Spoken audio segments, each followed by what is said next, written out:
గురుగారు నమస్కారం అండి. నమస్కారం అమ్మా.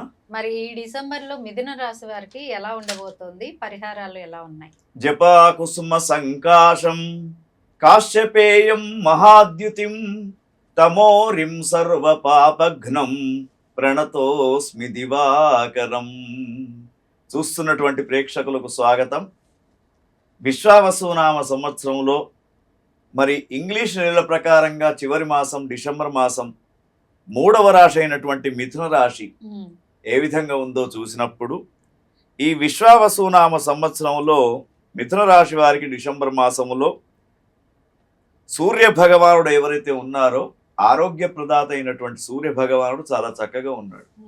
6, 7 స్థానాలు అంటే సూర్యుడు ఎప్పుడైతే చక్కగా ఉంటాడో ఆరోగ్యపరంగా కావచ్చు, వ్యాపార పరంగా కావచ్చు, అనేక రకాలైనటువంటి పనులకు సూర్య భగవానుడు, ఎందుకంటే ప్రత్యక్ష దైవమే సూర్యచంద్రుడు కాబట్టి ఆ సూర్య భగవానుడు మిథున రాశి వారికి చాలా బాగా ఉన్నాడు.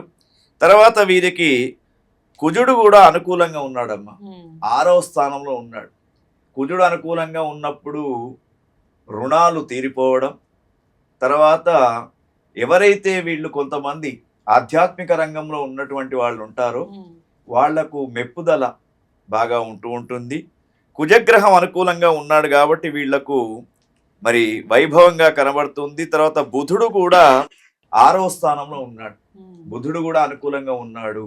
వీళ్ళల్లో ఉన్నటువంటి బుద్ధి చాకచక్యంతో ప్రజా సమస్యలన్నిట్లలో కూడా రాజకీయ నాయకులు ముందుకు పోయి వాళ్ళందరికీ కూడా తలలో నాల్కల్లాగా ఉండే అవకాశం కనబడుతుందమ్మా. తర్వాత గురుగ్రహాన్ని గమనించినప్పుడు మాత్రం మిథున రాశికి జన్మమును గురువు ఉన్నాడు. కొంతవరకు ఇది ఎఫెక్ట్. అంటే ఈ 1వ స్థానంలో ఉన్నటువంటి గురువు నూతన వ్యాపారాలకు ముందుకు పోనివ్వడు, పెట్టుబడులకు మరి వెనకంజ వేయాల్సిందే. తర్వాత రైతన్నలు కానీ వ్యాపారస్తులు కానీ పంటల పరంగా ఆలోచించి కొనడం వేయడం చూసుకోవాలి. ఎందుకంటే పంట నష్టాలు కూడా, ఒక పంట కొన్నప్పుడు నష్టం వచ్చే అవకాశము, లాభంకు కొన్న పంట నష్టంకు వచ్చే అవకాశం కూడా జరుగుతూ ఉంటుంది. గురుస్థానం సరిగ్గా లేనప్పుడు, ఎప్పుడైతే గురుగ్రహం అనుకూలంగా లేడో తండ్రి కొడుకుల మధ్య కూడా భేదాభిప్రాయాలు, భూ తగాదాలు ఇవి వచ్చే అవకాశం కూడా ఉంది. తర్వాత శుక్రగ్రహాన్ని చూసినప్పుడు శుక్రగ్రహం కూడా మిథున రాశికి 6, 7 స్థానాలలో కనబడుతున్నాడు. అంటే సరి అయినటువంటి స్థానాలు కావు.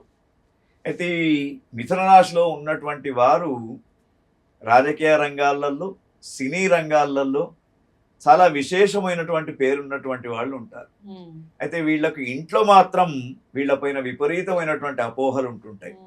భార్యాభర్తల మధ్య గొడవలు, స్త్రీ మూలకమైనటువంటి గొడవలు వచ్చే అవకాశం మిథున రాశి కనబడుతూ ఉన్నాయి శుక్రస్థానాన్ని అనుసరించి. తర్వాత శని భగవానుడు 10వ స్థానం. శని కూడా బాగా లేడు. వీరు సాధ్యమైనంత వరకు రాత్రి ప్రయాణాలు తగ్గించుకోవడం శ్రేయస్కరం. తర్వాత రాహువుని చూసినప్పుడు 9వ స్థానం, కేతువుని చూసినప్పుడు 3. కేతువు బాగున్నాడమ్మా, కానీ రాహువు మాత్రం సరైనటువంటి స్థానంలో లేడు కాబట్టి మరి నరదృష్టి కూడా ఎక్కువగా ఉంటుంది. వీరు లక్ష్మీ నృసింహస్వామి దర్శనం, స్తోత్రపారాయణం, లక్ష్మీ నృసింహస్వామి వారి యొక్క హోమం చేయించుకోవడం వీరికి శ్రేయస్కరంగా చెప్పవచ్చు. ముఖ్యంగా మిథున రాశి జాతకులకు ఈ మాసము 60% దాకా బాగుంది. 40% బాగాలేదు. బాగా చెప్పారు గురుగారు. నమస్కారం.